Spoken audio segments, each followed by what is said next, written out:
কেনা ৫,০০০ পেজারে বিস্ফোরক ঢুকিয়ে দিয়েছিল মোসাদ। কিন্তু কিভাবে? লেবাননের সশস্ত্র গোষ্ঠী হিজবুল্লাহর কেনা ৫,০০০ পেজারের যোগাযোগের যন্ত্রের ভেতরে বিস্ফোরক রেখে দিয়েছিল ইসরায়েলের গোয়েন্দা সংস্থা মোসাদ। গতকাল মঙ্গলবার লেবাননে পেজার বিস্ফোরণের ঘটনার মাস কয়েক আগে এ কাজ করে তারা। লেবাননের একটি জ্যেষ্ঠ নিরাপত্তা সূত্র এবং অন্য একটি সূত্র রয়টার্সকে এ কথা বলেছে। গতকাল লেবানন জুড়ে কয়েক হাজার পেজারের বিস্ফোরণ ঘটে।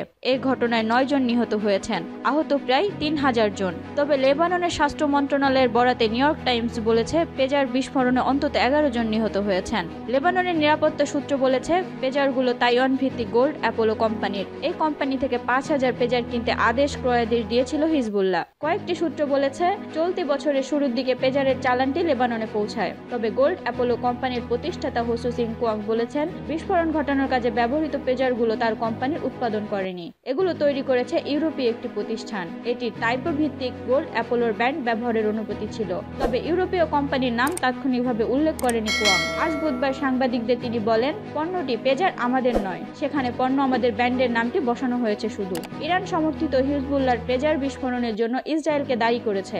ইসরায়েলের বিরুদ্ধে তারা বদলা নেওয়ার অঙ্গীকার করেছে। তবে এই বিস্ফোরণের ঘটনা নিয়ে কোনো মন্তব্য করতে অস্বীকৃতি জানিয়েছে ইসরায়েলি সেনাবাহিনী। কয়েকটি সূত্র রয়টার্সকে বলেছে পরিকল্পনাটি বেশ কয়েক মাস ধরে করা হয়েছে বলে মনে হচ্ছে। লেবাননের জ্যেষ্ঠ নিরাপত্তা সূত্র পেজারের AP-924 মডেলের একটি ছবি শনাক্ত করেছে।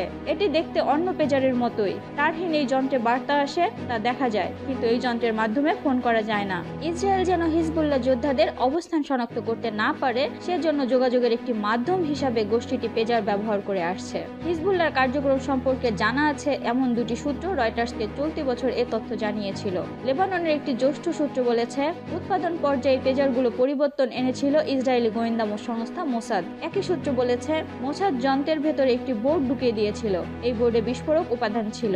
এর একটি সাংকেতিক ভাষা গ্রহণের ক্ষমতা ছিল। যে কোনোভাবেই হোক এটি শনাক্ত করা খুব কঠিন, এমনকি কোনো যন্ত্র বা স্ক্যানার দিয়েও শনাক্ত করা যায় না। সূত্রটি বলেছে যে ৩,০০০ পেজার বিস্ফোরিত হয়েছে সেগুলো বিস্ফোরণের আগে সাংকেতিক বার্তা পাঠানো হয়েছিল, আর এ কারণে বিস্ফোরকগুলো স্বয়ংক্রিয়ভাবে সক্রিয় হয়ে ওঠে। আরেকটি সূত্র রয়টার্সকে বলেছে নতুন পেজারগুলোর মধ্যে ৩ গ্রাম পর্যন্ত বিস্ফোরক লুকানো ছিল। কয়েক মাসেও হিজবুল্লাহ তা শনাক্ত করতে পারেনি। এ ব্যাপারে বক্তব্য জানাতে ইসরায়েলি কর্মকর্তাদের সঙ্গে যোগাযোগ করেছিল রয়টার্স, তবে তাৎক্ষণিক সাড়া পাওয়া যায়নি।